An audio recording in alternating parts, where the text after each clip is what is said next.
song, Please Come to Boston.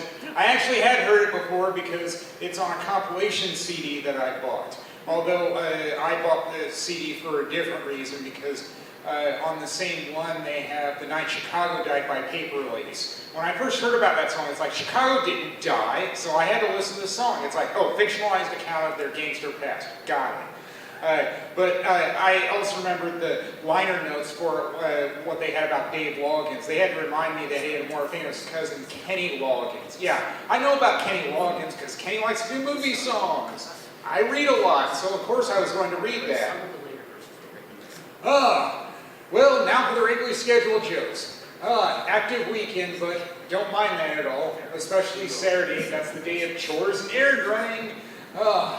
And sometimes you have to do some special events too, like I went to a pharmacy that was closing, and I bought a couple items there, and I guess I should have known it was buyer beware on anything that didn't have a price tag on it. There was one Charlie Brown item there that was of interest to me, but no price tag on it, so I said, I want it, and then he told me how much it was. It's like, yeah, out of my price range. There's a lot of Charlie Brown items I could buy with that same amount of money, so it's like, nope.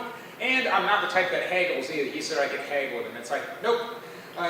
But I still bought the other two things because they had price tags on them, and they were still useful things like, razors. That's often where I buy those, is at pharmacies. Although I'll admit I'm one of the people that probably put them out of business because I like to go into Walgreens, and it's hard for independent pharmacies to compete with Walgreens.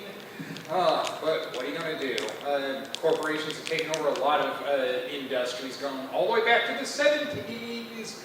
All right, and then my next stop, I went to another town. In fact, it was the town I once worked in, and I was trying to find festival buttons, no luck. But I went inside a meat market that I never went into when I worked in that town, and it's like, all right, well, what else do you have? It's like, oh, you got cookies. All right, I'll buy cookies and Gatorade. And yeah, I still have a reminder of where I bought those cookies. It was a dozen cookies, M&M cookies. And I still have a reminder of it because whenever I open the cabinet that they're in, there's the smell of it being at the meat market. The cookies smell like meat. And it's like, well, I guess they must have been there for a while if all that meat smell ended up wafting onto it. But I don't mind. I prefer to avoid wasting money, so it's like, yeah, I'm going to eat them until they're gone.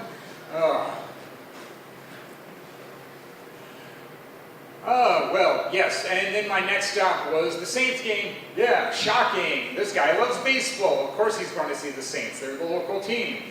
And it's the only bumper sticker on my car. That's all that people need to know about me is I love the local baseball team. That's not controversial.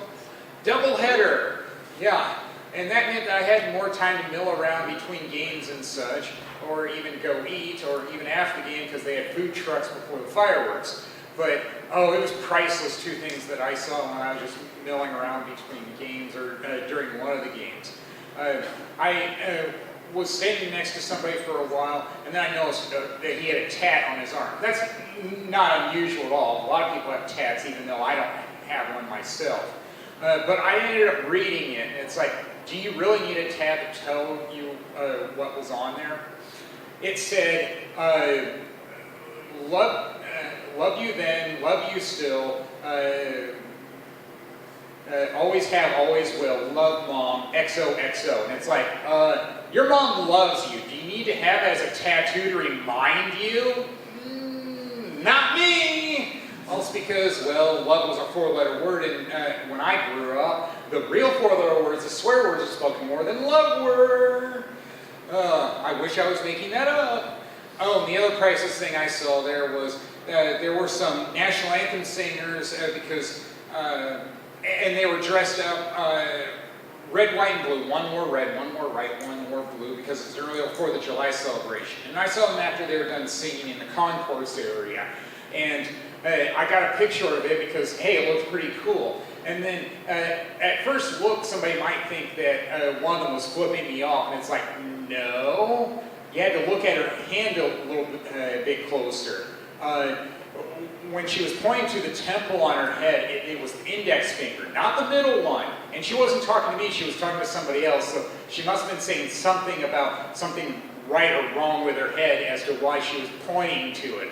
But it was just plain weird. And as the saying goes, yeah, sometimes it's a double take. First impression isn't always the right one. Keep digging a little more. And I've noticed a bank employee that means tails from the bank, like tails from the crypt. I know I didn't say that last week. I still did a quick bank story nonetheless. But it's still weird, some of the things I have to deal with at the bank. That river's not running dry anytime soon. Branch manager at the former office said, hey, Lyle, you got something here. And it's like, yeah, I moved 6 months ago downtown. Why am I still getting things at the former office? And I said, oh, toner cartridge. Yeah, I guess I can go pick that up. And I go there, and I found out I can't use it. I can't use a laser jet or check printing. Duh! And it's like, I said, just return it to sender. I don't know what else to do with it because I can't use it. I'm not going to take it with me. What's the point? And then even earlier today, I had to be creative on getting my work done because the machine was throwing me an error saying low on fluid. It's like, all right, hike up the fluid bottle a little more, cool it a little to get through the end of the day, and then I'll change it next morning when I have more time. Well, that'll do it for me. Thank you all, been great.